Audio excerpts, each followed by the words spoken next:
Alright, a quick simple tutorial on how to make a PlayStation 1 style jewel case texture, model, and animation in Blender and Photoshop.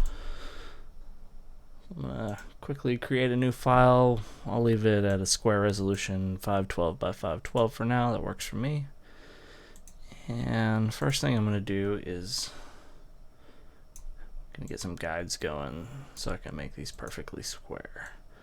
So I'm going to select this top area, and if you're familiar with the PlayStation case, it has a nice black border on the left side. So we're going to go ahead and just fill this with black all the way, and then we need something for the cover art. Make something like this. Pulled this from pexels.com. It's free and copyright free. So now I've got the image. I'm gonna enable my clipping mask to clip it to the bottom, and I'm also going to create a layer mask and then select the far left edge and just get rid of that. I'm gonna unlink this mask so I can more easily adjust this to fit it in the center. It works for me. So we need a few things. Let's give this game a title. Let's do game. Ooh, game title. Make sure that's centered. Also, let's call this a game station instead of a PlayStation. Don't want to have to worry about copyright. Just gonna put this over here. Now they usually have a logo up there. I'm not gonna make that. Studio, something like that. Make it a little bit smaller. Put it here. Let's take this game title and studio and make a new group with it, just so I can do drop shadow, make it fit a little bit better on there. Alright, and that is I'm going to select everything, merge it to a layer. That's our title done. Games usually have a back part of the jewel case that has some bold, catchy bit of text. So that's what we're going to do. I'm going to say, ooh, I can't spell today. Catchphrase, something like that. And then I usually have a description of the game, more pictures. I'm not going to go through all that trouble, but we are going to give it some text. I just copied and pasted the lorem ipsum.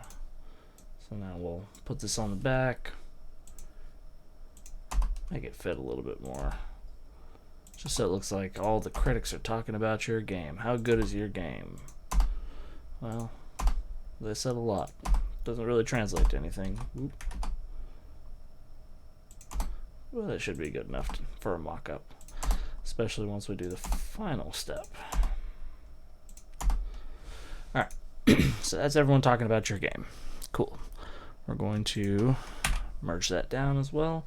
So now we need some sort of material for the actual edge of a CD case. So let's create another layer. I'm just going to make a tiny little selection here. Fill it with black so we can see it. And on this, we're going to render fibers. I think that's going the wrong direction. So that selection, let's rotate it real quick. It's a real fly by the seat of my pants tutorial. So now we're going to do fibers. Gives us a good vertical. That's what we need.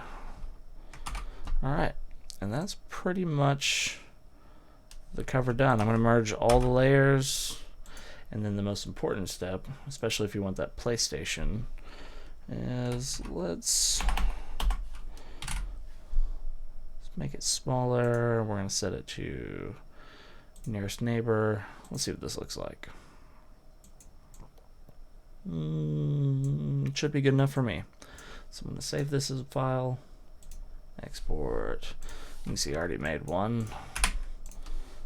I'm just going to export this as a CD case. Alright, so now we're going to hop over into Blender. And this is the default scene that you get when you open Blender. We're actually going to use these, but we'll get rid of the light and we'll just focus on the cube for now. So we need to make this a CD case. Easiest way, go into edit mode, select everything. We're going to scale, and if you hit Y, you can scale only along the x-axis, or the y-axis. So now we're going to scale it down to 0.05 of what it was, and that looks like a pretty good CD case right there. So next, we'll hit U, and we're going to mark seams, and then we're going to U, unwrap angle based. And what this should do, if we go into UV editing, now we can go to our material. We're going to assign it a image texture. And we're going to open that file we just created. That CD case. There we go. And we're going to put it into material preview. So it's close, but we need to do some edits to our UVs. So let's grab this UV right here, select faces, and we're going to rotate that until it's the correct way up. I do the same thing on the back, rotate it the opposite way. Whoa. Rotate it the opposite way. So now they match. An easy way, we need to select all 4 of these, but the easiest way, select the front, hold shift to select the back, and now we're going to invert it. So now we have just the edges selected. I'm not sure how well you can see that. I'm just going to move these up by holding control, they'll snap. So now we have the edges. Could use a little more definition, it's okay for me. Importantly, especially if you want that PlayStation look, we need to change the filtering. So on our texture over here, instead of linear, we'll go to closest. That'll give us those nice crisp pixel edges. We're going to go back to layout mode. We'll put it in rendered mode, just so we can see what it looks like as if it was being rendered. It's pretty dark, so we're going to need a light. Now a sunlight would work for this. We'll just rotate it towards our title. Move it out of the way so it's not in the way of the render. Let's move our camera into position. Selecting the camera, you hit N to open this panel over here. We're going to just reset all these transforms. Go back to wireframe so I can see what I'm doing. I'm going to pull this camera out quite a bit. Alright, it looks like our CD case is in frame. Alright, so a couple things we can do. If you want that really nice low crunchy texture, we could set this to 320 by 240. Take a look at that whenever we render it. Yeah, nice and crispy. But there is still some aliasing, or anti-aliasing, I guess. Let's see if we can change that. Samples. Let's see what 1 does. I'm not too sure. Yeah, that's nice and crispy. We'll bump it up a little bit more. How about 8 samples? It's good enough for me. So the next part, we need to animate this. So we'll select this. We'll drag open our timeline. First thing we're going to do is I like to go to frame 0. Going to hit I and insert a keyframe. Now, let's make this a 2-second animation. And that would be at 60 frames a second. I think we're currently working in 24 frames a second. I'm not sure where to see that. There we go, 24. So we'll make it 48. And on 48, we're going to... There we go. Sorry. I figured it out. I don't know why, but hitting I didn't work for me. So if you right click, you can just insert keyframe. Shows the same insert keyframe, but anyways, we're going to go to 48. And here we're just going to do a full 360 degrees rotation.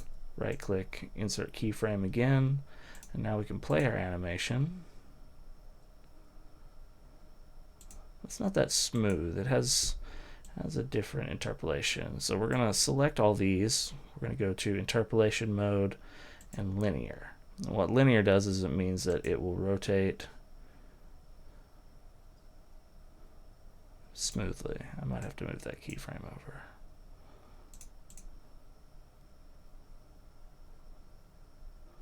There we go. So now let's see what that looks like in our viewport.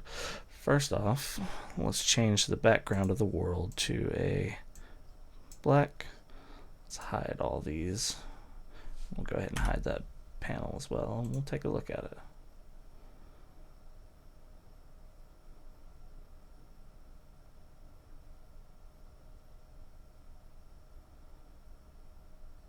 Looks good to me. I'm going to make one change to this. I've got this frame at 0, at 1. We're going to bump this frame up to